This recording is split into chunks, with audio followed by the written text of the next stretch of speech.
Hey, I'm Brian, I'm Kayleen. and this is our Veggie Patch. Welcome.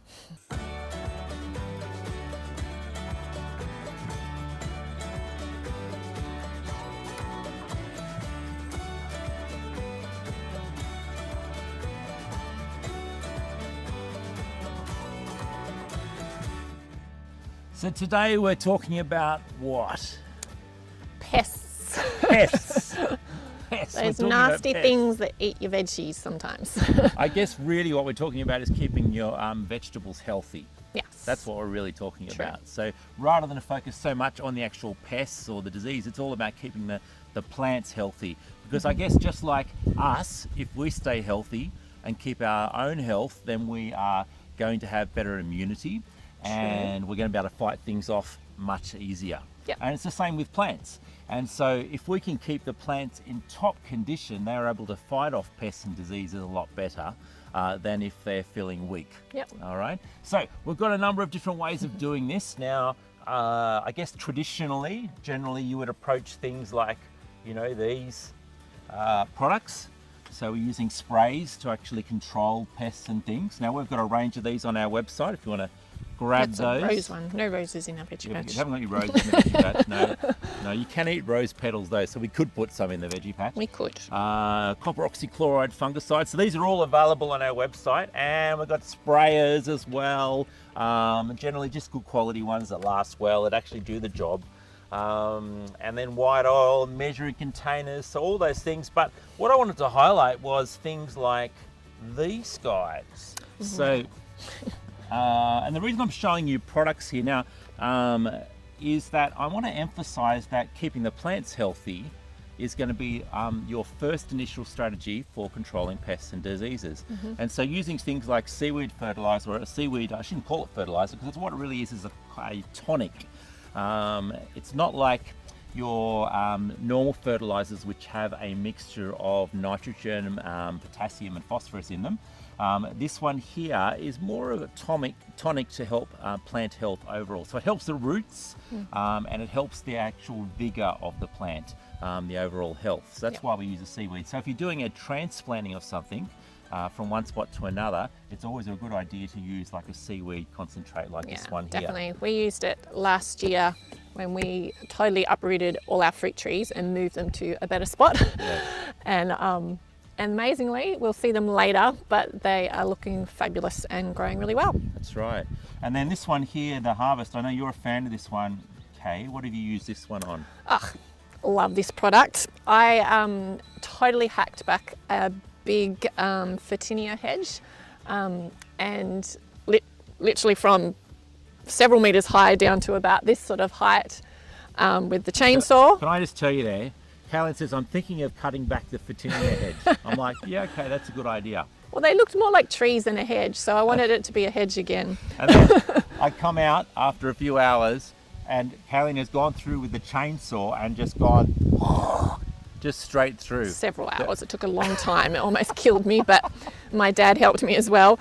But anyhow, after we'd done that, I put a bucket of this on every single plant, and you should see them now, man. They're so bushy and thick and growing great, and we have a hedge again, which is really lovely. Yeah, so when you're buying things, if you buy like a concentrate like this, if we just show it on the close-up camera here, this one here, this container makes up 450 litres. So you get absolute value for money when you're buying like a concentrate like this one here. And it just bushes up your plants really, really well. So now we have a gorgeous hedge again. Yeah. So we don't see our neighbour, which... So we'll get back to talking about vegetables. Sorry, I know neighbour. that's what everyone's here.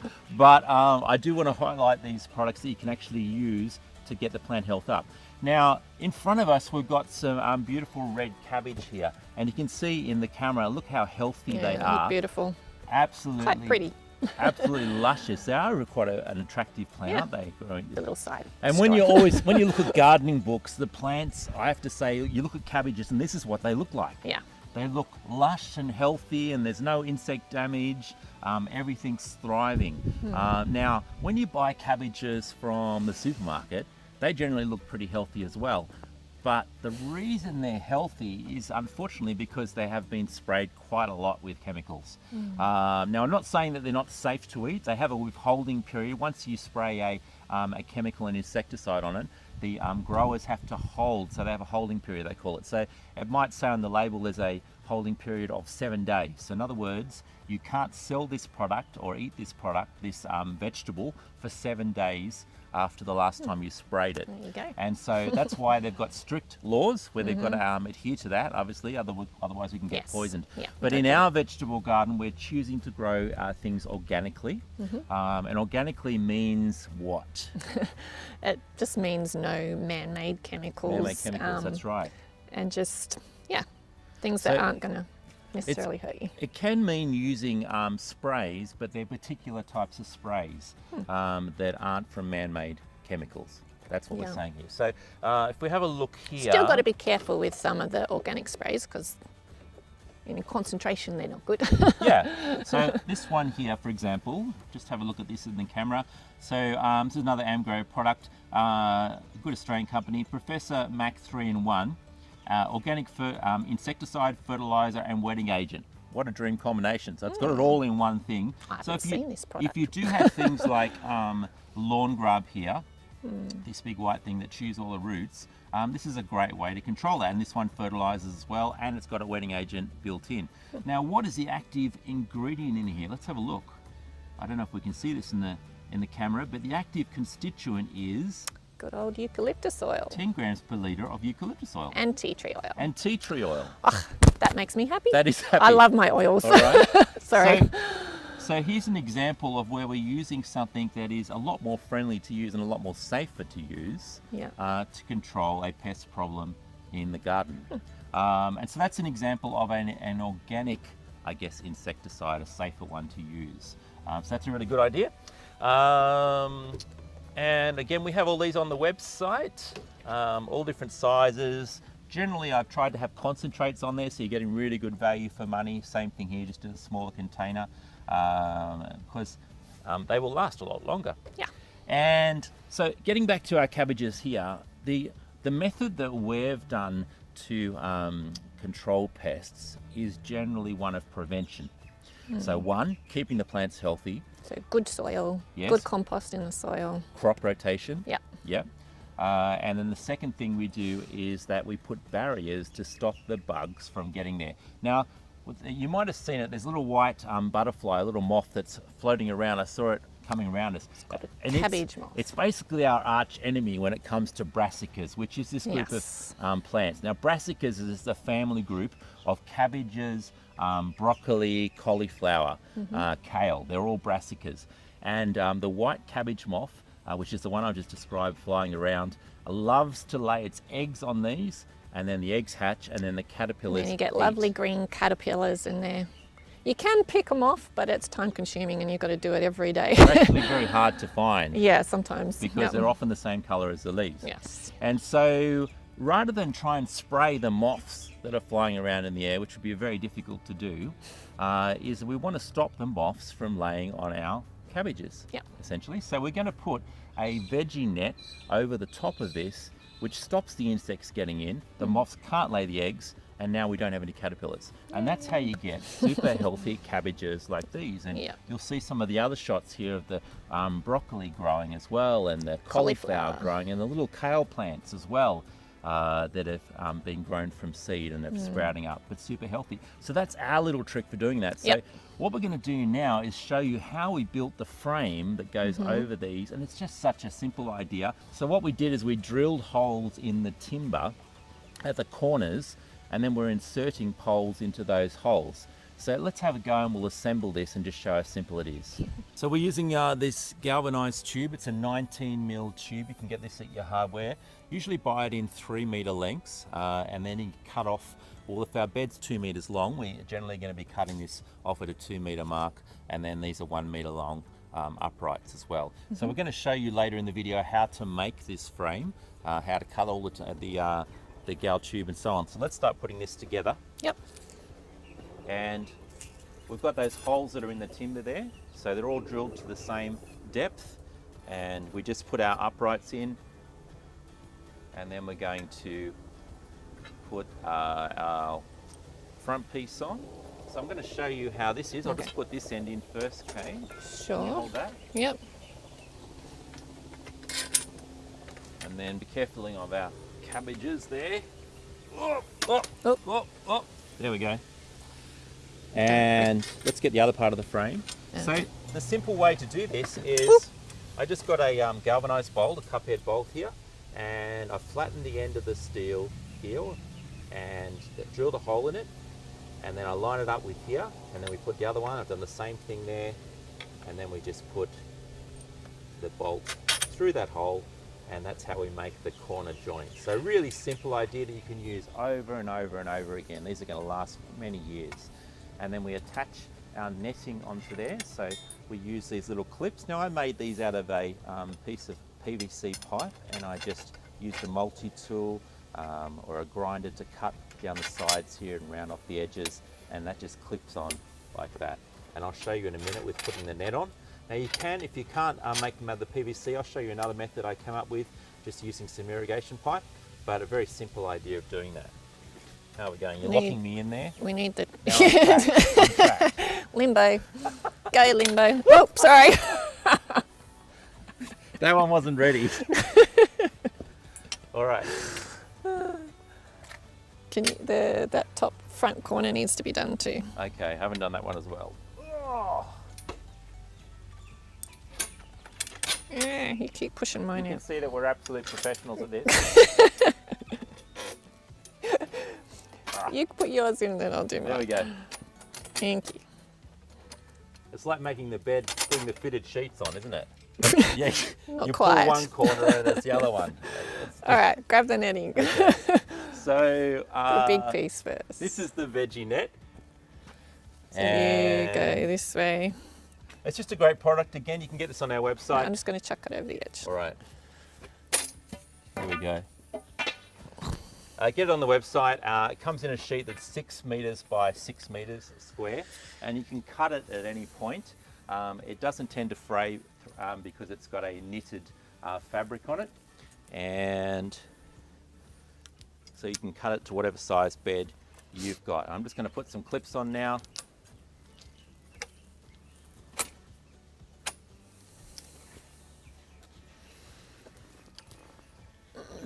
All the way through. I won't do all of it, but you can see that it only takes about 5 minutes to set up a whole bed with netting, and it totally stops the moths getting in and then the caterpillars. And when you need to harvest, put ones you just down the side as well. pull the clips. Yeah, you do the side ones as well. You pull the clips off, and then you can harvest your vegetables. So very simple way of doing it. The net you can use over and over again, year after year. The same thing with your clips and the frame, which we're going to show you how to build that and how to make the joints and things. But that's one simple way of stopping a big problem with the cabbage brassica family, getting those moths. So let's go on to the next thing.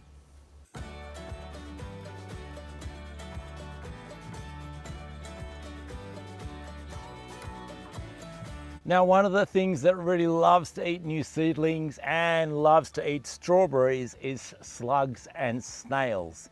They're all over the place hiding, and they come out at night time and have a feeding frenzy. Now, why am I holding beer? It's because slugs and snails have very good taste, and they also love beer. So we can use that to our advantage by using a beer trap. And it's one of these devices here. Very simple. You pour the beer in the top here, just over the top of the center area there. You put the lid on, and you bury it in the garden so that it's at level with the soil. The snails and the slugs crawl into this. They start drinking the beer because it's irresistible, get totally drunk, and unfortunately drown. But if you're a snail, that sounds like a pretty good way to go, if you ask me, compared to some of the other methods there. So the reason we use this rather than using snail baits is snail baits can give secondary poisoning to other animals. So if a snail has eaten the snail bait, which is effective, it kills the snail, but then a blue-tongued lizard comes along and it eats the snail, you're actually going to be poisoning the blue-tongued lizard. So we don't want to do that. So we've stopped using snail baits, and we're starting to use these a lot more. And so you've got these in beds. Anytime you see any sign of slug damage, put one of these in the bed, put the beer in there, and then you're good. Now, I can hear a few blokes going, well, I'm not giving up my beer. Now, you've got to look at it positively. To fill the trap, it only takes a small amount of beer. So the rest of the beer I get to enjoy. So there's always a positive to it as well. But if you don't want to give up your beer, you can put yeast and water in there. That's also very attractive. But I say that's being cruel to snails. Give them a happy ending and let them go out drunk is the way I say it. Much better there. So beer in the beer traps.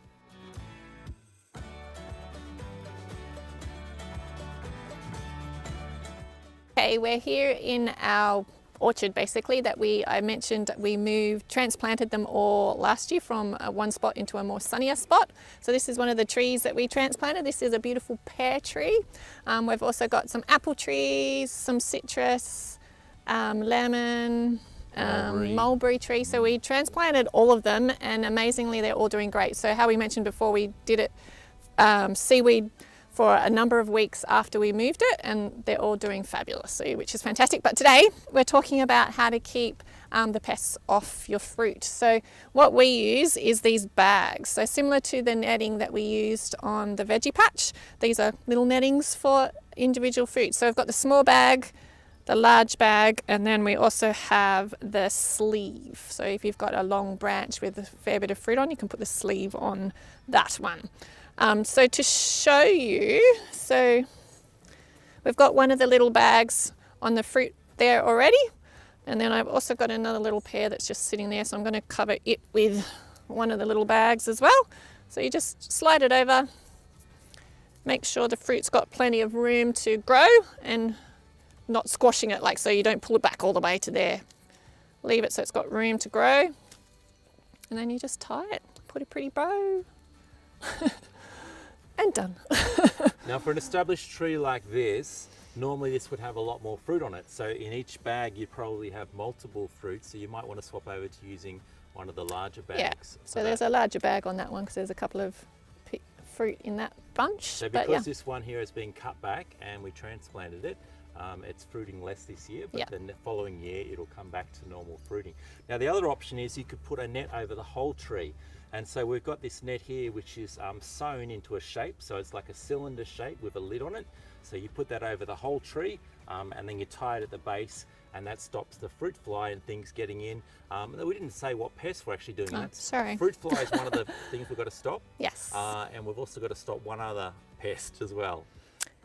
It's not really a pest, it's quite beautiful, is the birds. Oh, the birds, of course, yes. We had our apple trees got obliterated every year because we always went away in January, and that's when all the rainbow lorikeets came in and scoffed the lot. That's right, they love them. And so a whole pack of them, maybe 20 birds at once, will come in and devour the tree in a day, and they leave a bit of a mess. I have to say they're not very tidy guests. But they ate it all, didn't leave us one. So you could put a net over the whole tree, or you could put them on the individual branches. Another thing is you don't want to have the net on all the time because you do need the bees to do the pollination. Yes. So when the tree is in flower, we need the tree to be fully uncovered at that point. Yeah, so make sure you don't cover them up until they finish flowering and they start to get the fruit on it. That's when you want to put the netting on.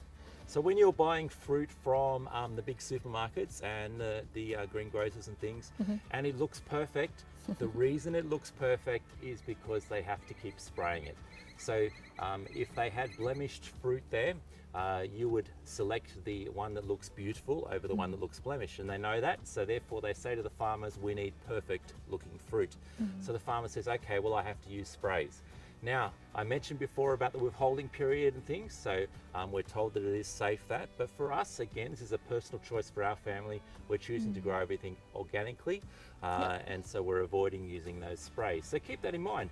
Now, when you have two fruit together, up in here, what they do in the orchards is when there's multiple fruits on a branch, and we'll show a close-up in a shot of that I can see on another tree, is that the fruit will often rub together. And so you'll get this kind of brown marking on the side of the fruit. Now, it doesn't affect the fruit's taste at all, but again, that wouldn't sell in the shops because people will pick it up and go, well, this one here's perfect, this one's not, I'll put that one down. So there's so much wastage that actually happens with our fruit and vegetable production. And when you're growing from home, you don't need to waste as much because you know that it's safe to eat. And I think we need to change our thinking a bit as to how we actually determine whether something is a good fruit or not. It doesn't have to be perfect. I refer to it as ugly vegetables. Yeah. It's like when you're growing carrots at home and they come out all twisted and things, or sometimes you get double carrots. Again, you wouldn't see those in the supermarket. Well, I remember speaking to at one of the organic markets once, a guy that grew beautiful apples, and he commented, I said, oh, what's with the black spots? And he goes, that's from a bit of hail damage or something, or heavy rain. And so simply, netting again can help stop that. You know, a lot of big growers that grow apples, they literally cover their whole. They put a big hail net over there. It's like an insurance to for the actual stop crop. the black spots. But black spots, who cares about black spots? Really, it's not gonna hurt you. So we're going to head inside the workshop in a minute, and we're going to show you how we actually build those frames using the galvanized tube. Again, we're trying to make these videos so that anybody could do this. Yep. I don't want you to feel like, well, I don't know how to use power tools. I don't think I could be able to handle this. We're going to show you it step by step to make it super easy. So even if you've never grown a plant or a tree, a fruit tree before, you can do this. And to me, I'm actually excited by this. Yeah. Just being able to put bags and not having to spray any chemicals, and know that you can get these beautiful fresh fruit off your tree in your own backyard just by preparing like this. So let's head in, we'll start making the frame now. Sounds good. All right, so we're back in the workshop, the potting shed. Yeah. It's kind of multitasking here. So we're using the galvanized tube. Like I said, this is 19 mil tube galvanized here, and we're going to cut it now. Our beds are 2 meters long. Yep. But the holes, where the poles go, are in from the ends. So I've measured the distance of that, and it's 1900. So 1.9 meters. So what we have to do, first of all, is measure 1.9 meters on the pipe, and then we're going to cut it with the grinder. So let's get the tape measure out. Tape measure. All right, so we'll measure from that end. Ding! Dinner time. Dinner's ready. So how long did you say? 1.9. So that's a bit longer than that. So let's keep going all the way up to here, and we'll just mark. So these are the long ones. These are the long ones, that's right. Yeah. So what we're going to be doing, remember how when the frame goes together it has flattened ends on it. So we're going to be cutting it first, then flattening it down, and then grinding off the sharp bits, putting a hole in it and so on. So the first job we're going to do is cut this here. And we're also going to do, at the same time, while we've got our safety gear on, we're going to measure this section here, and we're going to do a 1 meter upright. Bit, the upright. So if we just move that to the side. So I've made my posts on my little insect protection houses to be 1 meter tall. You can make them taller if you like. If you make them too tall, they're probably going to move around too much because they're not into the timber far enough. They don't need to be that tall. I mean, if you're maybe wanting to protect something taller like beans or tomatoes, so like later in the season, if you wanted to do tomatoes, at the moment in Sydney where we are, it's not suitable for tomatoes because they're a fruiting crop, and fruiting crops are in the summer months unless you're up north in the tropics where you can probably get away. Yeah, that's right. We're jealous of you. I love my tomatoes. So if we had a glass house, we could do tomatoes and things. So next project. Maybe next big project. That'd be nice. So whenever you're doing a cut like this, it's a good idea because once you put your safety gear on, you can make mistakes. And so you want to make the cuts very clear as to where you're going to be doing it. So I'm just going to put a mark like this to say that's where our cut is, and like this. And this is our rubbish bit here. Okay, and so I've just marked the 2 lines on there. So we're going to cut that. Because there's 2 of us, I'm going to hold on to the tube while you do a cut. Normally, if it was just by myself, I would use a clamp like this to hold the pipe in place and do it off the end of the table. Okay. So here we go. So you're going to cut through there. Now we're going to get some sparks here and lots of noise. So here we go.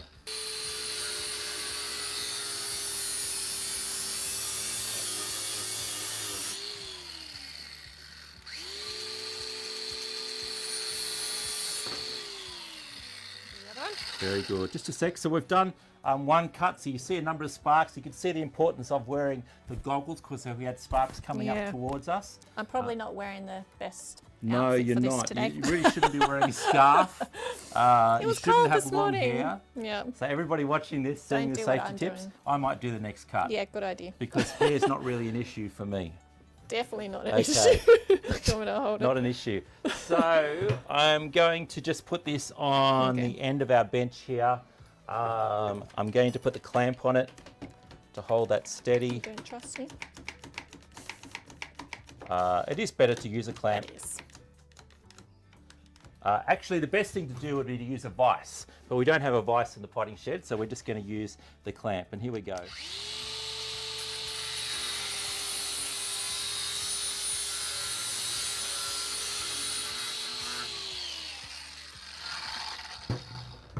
Great, so we can take our earmuffs off now and our goggles. Put the glasses back on so I can see. Now don't touch the end of the metal after you've just done that because it's really hot. Don't be tempted to pick up the piece on the floor because that'll be very hot as well. Yes. So we'll just unclamp that one. And this one should be right now. Now the next thing we need to do is we've got to flatten this area out so that we can create those bits that go into each other. So we're going to try and use this bit of timber here. Now normally I would probably do this job outside onto something very solid, but we'll see how we go on the table. I think it'll be enough. Move it further in. Yeah, move it over to there. All right. So I might do this part. So if you can hold the pipe nice and firmly like that for me. And we're going to belt the end here. I am going to put the earmuffs back on because it's going to take a lot of noise. I might do that too then. So we're using a mallet hammer to do this. So start slow so you're just starting to flatten it rather than going bouncing it everywhere.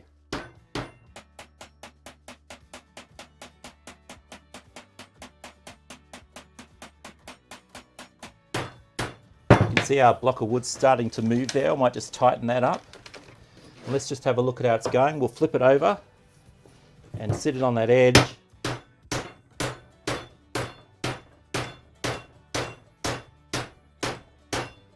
And now it's looking nice and straight all the way along there.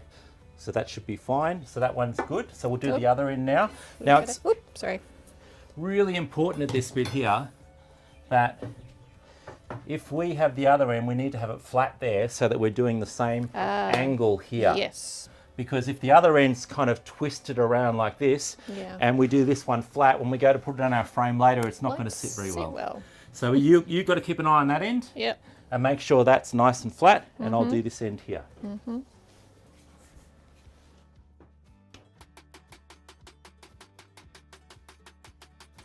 So once you've got that initial bit happening there, we're going to move it to the edge of the wood and slide our wood across.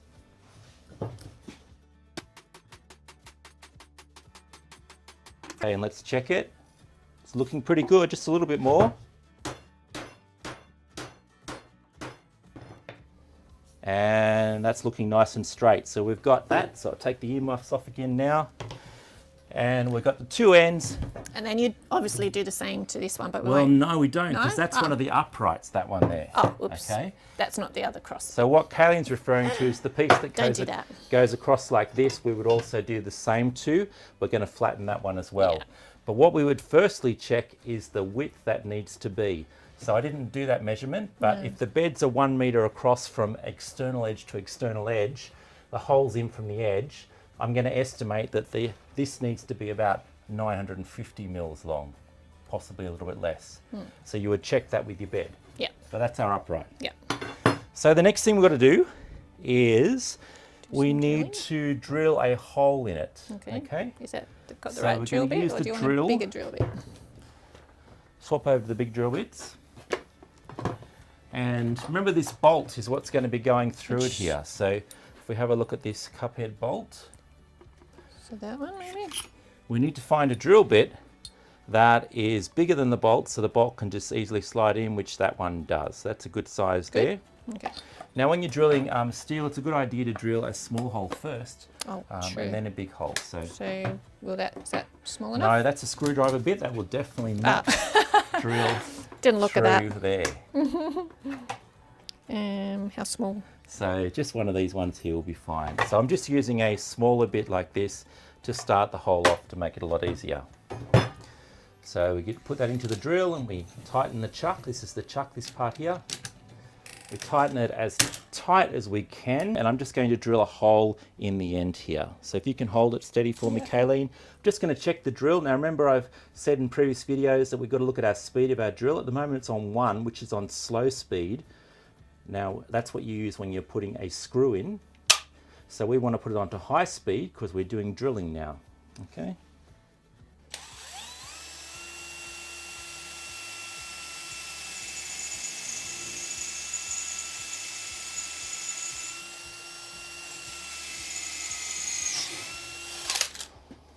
Probably should have had goggles on because there's lots of metal filings going out there. That is a good idea, actually.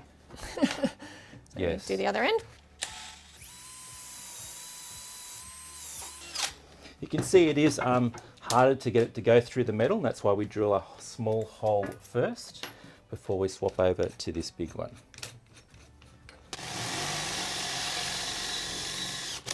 So we're through with that. You can see our hole there. We'll just check that with our bolt.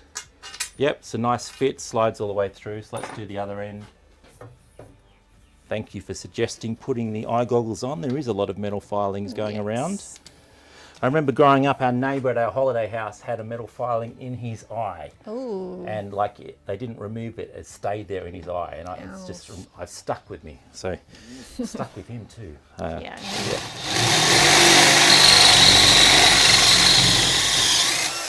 That's it, we're already through there. Very good, so we've got the hole in there perfectly. But what we've got to do now is we've got to curve this end off so that we're not going to have sharp edges there in the veggie patch. So we're going to use the grinder again to do that. All right, I might put my goggles on now too. There we go. Just to be safe. Just before I do that, I'll just show you. So this particular grinder, now some of the grinders are 100mm discs, so generally a smaller grinder will be 100mm disc, very common. This one here takes 125mm discs, so you need to find out what your grinder takes. And this is a cutting disc. You can see it's super thin. Look how thin that disc is there. And it cuts through metal, particularly like this, very, very quickly. Now, when you get to a grinding disc, so this is a grinding disc. This one's a bit old, and it's actually off a smaller grinder, but you can see it's much thicker. And so when we want to grind something off, we usually use a grinding disc like this.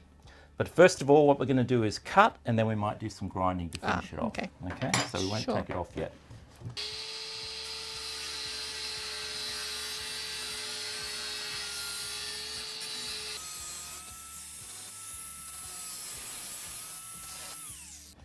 So we have done that. Now we're going to use this key, is the special key that comes with the grinder.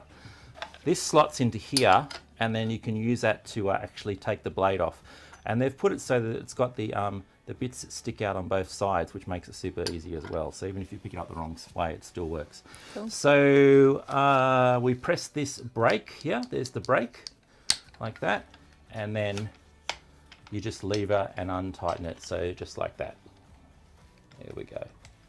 If you don't press the brake, what will happen is this will just keep turning and turning. It doesn't actually get any looser.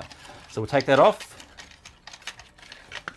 There we go, and put this one on. Now remember, this is off another grinder. It's the only one I had left in my shed, and it is really worn down, so generally we would be using a much larger one in this case. So we're going to put this on like that, and then tighten it up with the brake again. Press the brake, and then until it's nice and tight.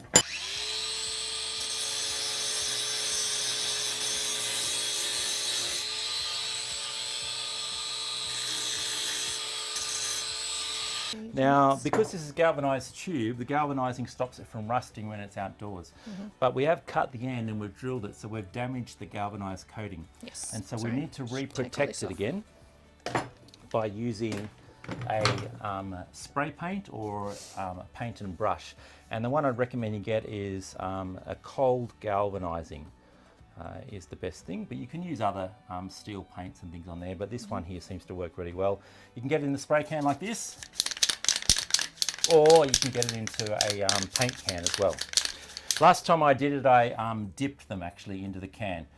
I thought it would work well, but the paint's quite thick, and so you end up with quite a lot of paint in the end. So I probably wouldn't do that, probably just use a brush or spray paint it. That little touch at the end there. Don't have to be too pretty, but it's just to protect it in the outside. And so now we have that protected. Yep. And we just let that dry. And you just do that a few times. So you do it along the top. You've got the 2 long ones. You've got the 2 side ones at the top. That you'll have to do this process. And then you've just got your upright, which you don't have to squash at all. No, you don't have to squash it all. That's your upright. So just using this 3-meter long pipe that you get from your hardware store, you can use other things. You can use like irrigation white PVC irrigation pipe. Yeah. And we're going to actually be trying to get some fittings that you can use for that as well, that you can do 3-way joins. So we're working on that at the moment. That's another method. We wanted to do something that was permanent, so as in that it will last for years. Yeah. A solution. We didn't want to use timber stakes because they'll tend to, rot and fall apart over time. Yep. So that's why we've used the galvanized pipe. So it's actually not hard to do. Super easy. You can make your frame. Now the little plastic clips, you cut those with the grinder as well, or Oh, here it is. here we go. Would you?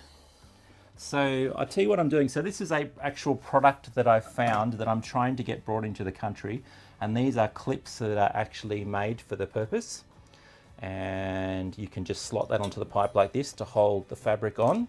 But if you can't cut the PVC pipe, It's a very messy job. it's a fiddly job to do. Messy job You too. can, have we got scissors here? Yes. There we go. You can just use some irrigation pipe here. So this is I think a 19 mil irrigation pipe. I just cut a section off here like this and then cut it down the length. That's a much easier option. It is much easier. And then with our cloth over there, I don't think we've got any cloth handy, but if we put our cloth over it and then you just put that over the top like that. That's heaps easier. It is heaps easier, but it is black, and I thought the white PVC looked nicer on the white. That's why we're doing that. Fair enough. The white PVC will last a lot longer as well. This type of irrigation, a bit soft. it's much softer, Yeah. and in the heat it can possibly pop off as well. Yeah, in the wind maybe. But maybe as a temporary measure, until we get these other good clips as well happening, this could be a way for people to do it. Definitely. All right, so we're going to head outside again now, and I'm going to show you another one which is to do with flies. So Cool. blowflies. And I noticed outside before, because we had our chickens out there, the chickens did a poo. And all of a sudden, all these Flies are suddenly out turned up. in And the so, sunlight. They like although the sun. the flies are not going to eat your vegetables, if you are having chickens in your yard, we need to control the blowflies as well. And it's not pleasant for us as well, having the flies all over us. So we're going to head out there and do that. So this is our blowfly trap here that we've found works brilliantly. So simple container, it's got some little holes in the top there. The flies crawl into here because they're attracted to this lovely smelly stuff that goes in here. So we'll tip that in all the way in. And then you pour in 2 cups of warm water just to help it dissolve.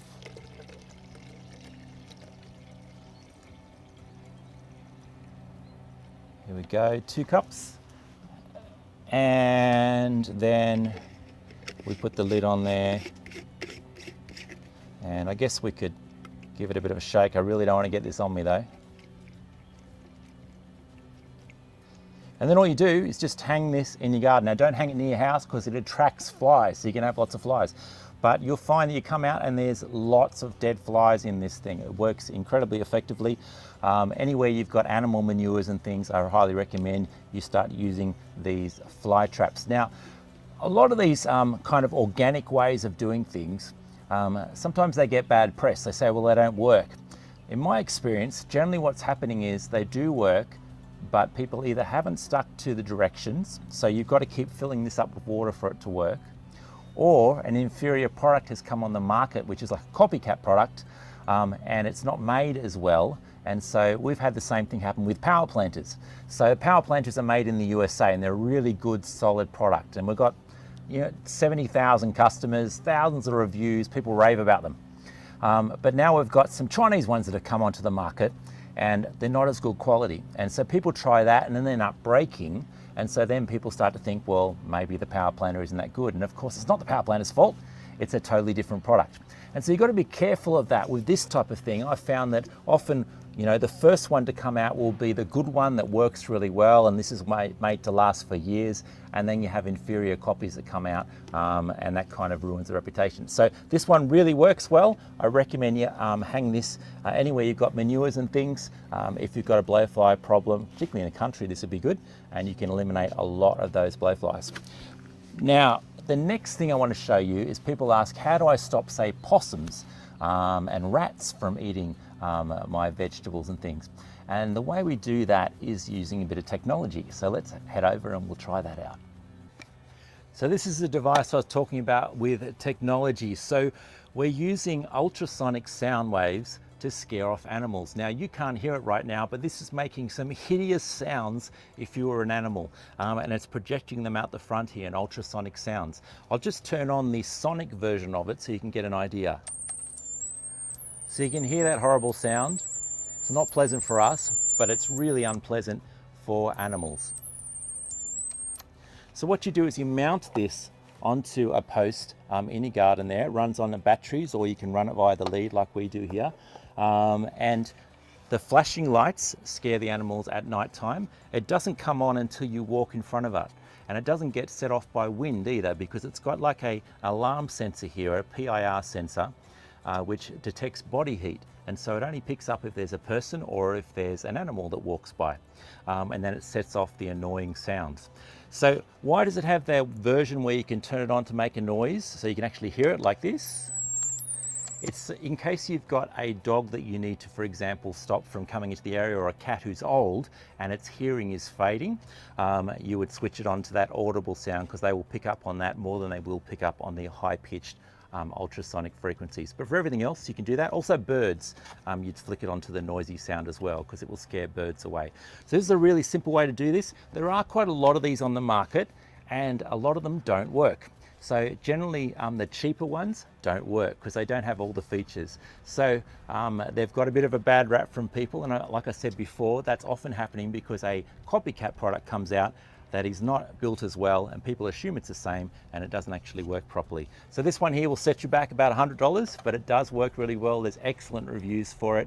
I watched a video, you can watch it on YouTube, where it showed in a forest where an animal carcass from deer hunters was left behind, and these animals were trying to approach this carcass, and the person testing it put this in front of the carcass, and all these different creatures, deers and all these different animals, kept trying to approach the actual carcass and couldn't get anywhere near it because this kept scaring them away. So it definitely does work. Very simple product, flashing lights, PIR sensor, all built in, designed to go outdoors, and it'll last. So I highly recommend getting this if you've got things like possums that are getting in and rats that are getting in. Now it will cover how much? About 84 square meters it will cover, and so it does a beam length of about 12 meters. So it will pick up if there's a creature about 10 meters away or 12 meters away. So keep that in mind for the design of your patch. For ours, we'd probably put 2 of these to fully cover the patch.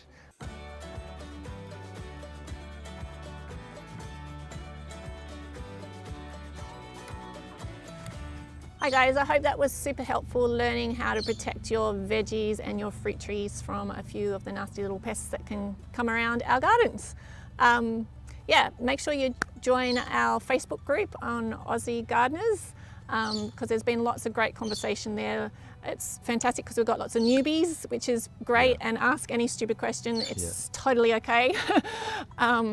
But then we've also got some brilliant gardeners that have been really helping you guys out with some great solutions to some of the problems, because you know we don't have the answers to all the questions. You know, we've got our experience that we've had with our veggie patch, but there's some great people out there helping out as well. So thank you so much. Yeah, love to see you in the conversations. Share your beautiful pictures of your plants and veggies you've been growing. And yeah, so I'm jumping in the group sometimes and answer some of the questions, but I can't get through all of them. And so as Kayleen said, I really thank those people that are experienced gardeners that are just helping us out to take everybody on this journey together so we can all do this. Look, we covered a lot in today's episode, but really it's just scratching the surface still, because there's heaps of bugs out there. There's lots of bugs, there's lots of problems you'll have. We haven't really covered much with I disease know in the and things. Facebook group you've already been asking lots of questions about scale and Yes. mealybugs, and yeah, everybody's doing great with the response. So there's a for wealth that. of information in there. So that's why we're so excited by how that group's going and just how encouraging it is for us to see that with people Everybody helping each other. out. It's good. Yeah. So if you've got a question, we haven't covered it in today's episode to do with protecting your veggies, ask it in that group would be the easiest way to do that. Yep. Otherwise, everything's going along well. We've got last count, I think it was over 7,000 people that have joined in with these veggie classes, which is just fantastic. Very cool. And so just think all those people that are going to get into growing their own veggies as a result of what's happening in this crisis. And it's a positive thing coming out of it, really. And it's rewarding too. It's satisfying to see things grow. You can actually see something and get the fruit of your patience and looking after the plants. Yeah. That's right. So thank you for joining us, and we will see you very soon on the next episode.